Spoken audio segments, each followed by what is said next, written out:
morning, everyone. Welcome to the Stock Market Morning Prep video for Wednesday, April 8th. Well, we got some really interesting developments over the last couple of days, but let's talk about just yesterday. We had a big move up a couple days ago, and then yesterday we kind of held our gains going into the overnight session, but then we were up, and then we actually lost all of the gains going into the end of the day. 5-minute chart looking in front of you, the SPY. You can see we really went nowhere, and that's that chop that really not any trader can really appreciate. I mean, you pull in a little bit, you move higher, you pull back down again, and then you just sell off at the end of the day. So not really a good trading day for the last couple of days when you have a big move like that. So is this possible sign that maybe the markets are looking to pull back? Not sure. But what continues to show a big red flag is going to be the transportation sector. That in the index is actually breaking down pretty hard. Now, that does not mean that it's going to take every index with it, but it can. So why do I say I'm still using a little caution? Because some of the other indexes are still holding up, and I'm going to go through the index chart with you today, and we're just going to look at the indexes. We're not going to go dissect into a bunch of indicators and stuff like that. Sometimes the simple price action approach on a chart and where we are for today actually helps out a little bit better than really getting a little bit kind of overcomplicating things. So 5-minute chart, you could see we did nothing. Okay, yes, and the previous day we gapped up and we really did nothing as well on Monday. So let's take a look at two key sectors. One is technology, and I'll show you the cues as well. But you see the XLK, you can see really hasn't gone anywhere. It pulled back. We're into the zone area here, which is fine, and it's holding this area. Nothing really too wrong to say about this, okay? Now, what we wanted to do is obviously start breaking back above and making higher highs and higher lows. We did have a little higher high and a higher low from this previous area, but now I really want to take out 42 and start to move higher, take this other local high out, and then, of course, this high of 43.50, and then start to move higher. If we can do that, that's going to definitely help the overall market. And let's take a look at the banks and financials, XLF.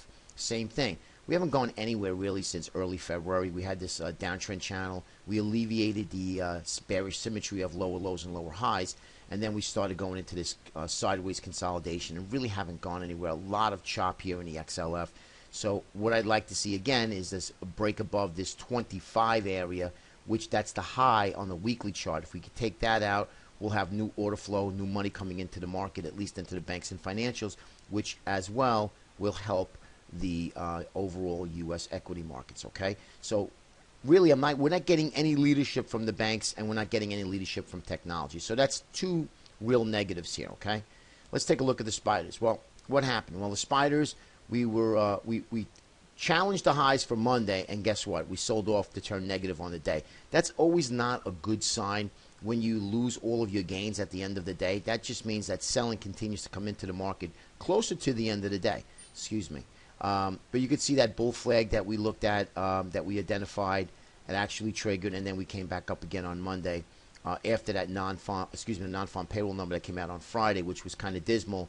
So market participants read it as, oh, if it was a dismal number, the Fed is going to at least delay raising interest rates, and that's really what the theme was for Monday. So now we get this pullback again. And again, a very small pullback, but nonetheless, we lost all of our gains. So that's not a good sign. Okay, we do have our MACD stochastic starting to move higher. At least this RSI starting to move higher. MACD here still below the zero line, looking to cross up. But again, it's going to need some work. If we do lose this 204.42 again, then you're going to look at that 200-day moving average. So let's see what happens. We've been really flip-flopping here pretty much the beginning of April, all of March. So price action hasn't been the greatest, that's for sure. Take a look at the diamonds. Same thing with the diamonds. We did get back above the 50 and the 20, but now we're sitting on it on the ledge here, looking to see where the next move is. So today is going to be interesting. And since the markets are only up 2 handles, really anything goes. So I'm going to start with a neutral bias today, and then I'm going to look to see where price tells me what direction the market's going to go for the day is where I'm going to go as well.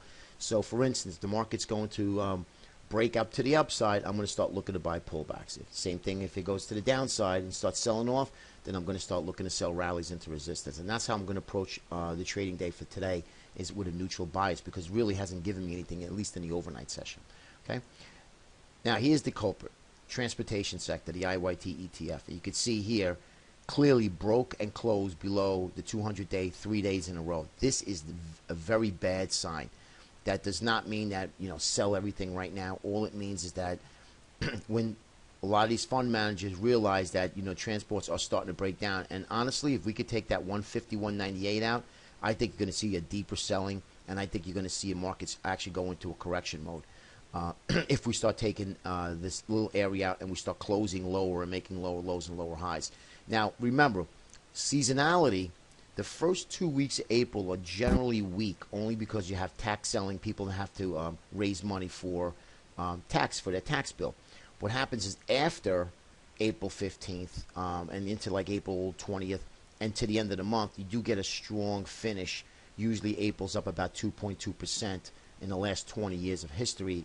That's on the Traders Almanac. So what we would like to see really in an ideal market, if we can get a sell-off for 3, 4, 5 days, really get into some weakness going into next week, and then finish off the week at least on a positive note next week, then I think that's going to be at least a short-term buy where we can buy the market and then rally into the end of April. That's exactly what I'm looking at in the near distant future. Okay, so just keep that in mind. But right now, this does not look good. I do not like this. I need the transport to get back above the 200-day and start to make higher highs and higher lows, and at least take out this 20-day before I feel comfortable looking to really start looking long. All right, but keep that in mind. Watch those transports. And also the Russell. Now, the Russell has done a pretty good job holding steady here above this 20. So the Russell has been the strongest of the 5 that we follow. But remember, if all goes, so goes the market. I mean, if the market starts to sell off, everything is going to get sold. Good assets, bad assets, doesn't matter. So we really need to be careful, because what happens is risk happens extremely fast, and you could be caught off guard, and I don't want that to happen. That's why I'm pointing out some possible scenarios that transports are weak, a lot of the other indices are weak. So if we start to break down in the banks and financials and then the Qs, which I'll show you here, you'll see that we can really get a quick sell-off here. Okay, so just keep that in mind. Remember, we haven't had a sell-off in quite some time, and I'm not talking a 2, 3, 4% sell-off. I mean 10, 12, 15% sell-off we haven't had in years. So I think it's in the cards. Again, guys, timing is, no one knows. But I'm just trying to say use caution here going into the next week and going into next week as well. Okay? Have a great day. Hope it helps. Check your analysis. Make sure it works with what I'm saying. And be safe out there. Use your stops, and we'll speak to you tomorrow. Have a great day, everybody.